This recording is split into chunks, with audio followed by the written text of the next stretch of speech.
वैसे तो हमारे देश में देवी देवताओं के काफी मंदिर बने हैं, लेकिन क्या आपने कभी सुना है किसी सैनिक का मंदिर? एक ऐसा मंदिर जहां दूर दूर से लोग पूजा अर्चना करने के लिए आते हैं। वह मंदिर किसी देवी या देवता का नहीं, बल्कि भारतीय सैनिक बाबा हरभजन सिंह का है। विभिन्न मान्यताओं के अनुसार बाबा हरभजन सिंह मरने के बाद भी अपनी नौकरी कर रहे हैं। यह सुनकर आपको काफी हैरानी हुई होगी, लेकिन यह एक सच है।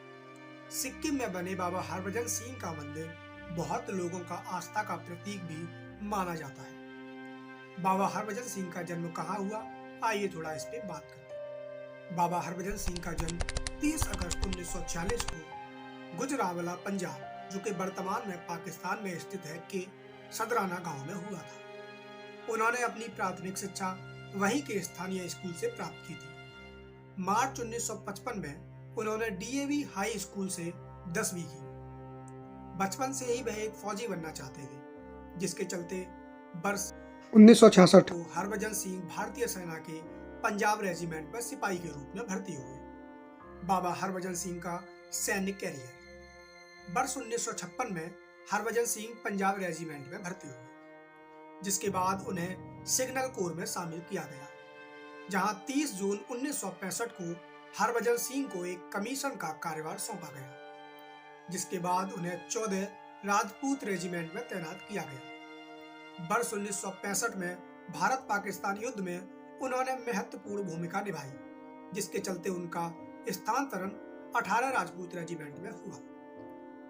वर्ष 1968 में बाबा हरभजन सिंह 23वीं पंजाब रेजिमेंट के साथ पूर्वी सिक्किम में तैनात किया गया। उसी वर्ष 4 अक्टूबर 1968 को वे पूर्वी सिक्किम के नाथुला दर्रे में डोंगचुई तक खच्चरों के एक समूह पर रसद लेकर जा रहे थे। विभिन्न स्रोतों के अनुसार यह कहा जाता है कि उसी समय उनका पैर फिसल गया और वह नदी में गिर गए। तेज बहाव होने के कारण उनका शरीर 2 किलोमीटर दूर चला गया। जब इस दुर्घटना की सूचना भारतीय सेना के उच्च अधिकारियों को मिली, तभी उन्होंने बाबा हरभजन सिंह की तलाश करना शुरू कर दी, जिसमें 5 दिन तक सर्च ऑपरेशन चला। फिर उन्हें लापता घोषित कर दिया गया। 5वें दिन उनके एक साथी सिपाही प्रीतम सिंह को सपने में आकर बाबा हरभजन सिंह ने अपनी मृत्यु की जानकारी दी और बताया कि उनका शव कहां पर है।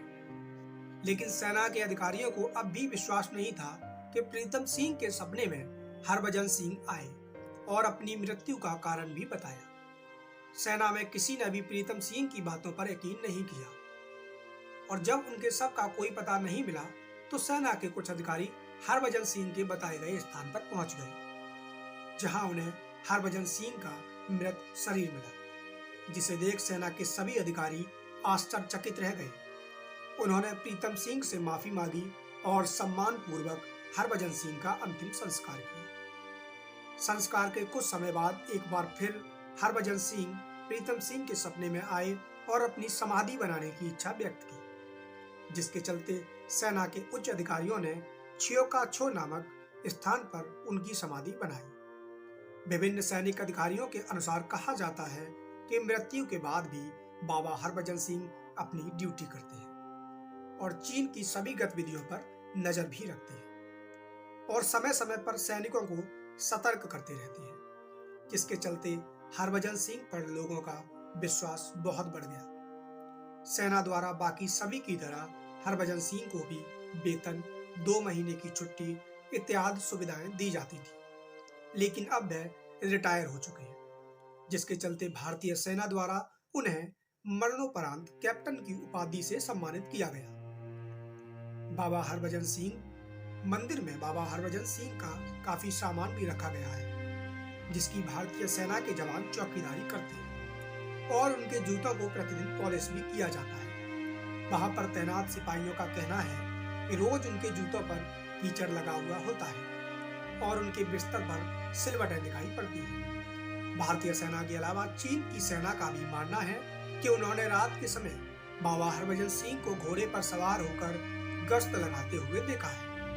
सूत्रों के मुताबिक बाबा हरभजन सिंह अशरीर भारतीय सेना की सेवा करते आ रहे हैं और इसी के मद्देनजर बाबा हरभजन सिंह को मृत्युपरांत अशरीर भारतीय सेना की सेवा में रखा गया। यही नहीं, उनकी याद में भारतीय सेना द्वारा एक मंदिर का निर्माण भी कराया गया है। बताया जाता है कि नाथुला में जब भी भारत और चीन की बीच फ्लैग मीटिंग होती है तो चीनी सेना बाबा हरभजन सिंह के लिए एक कुर्सी अलग से लगाते हैं।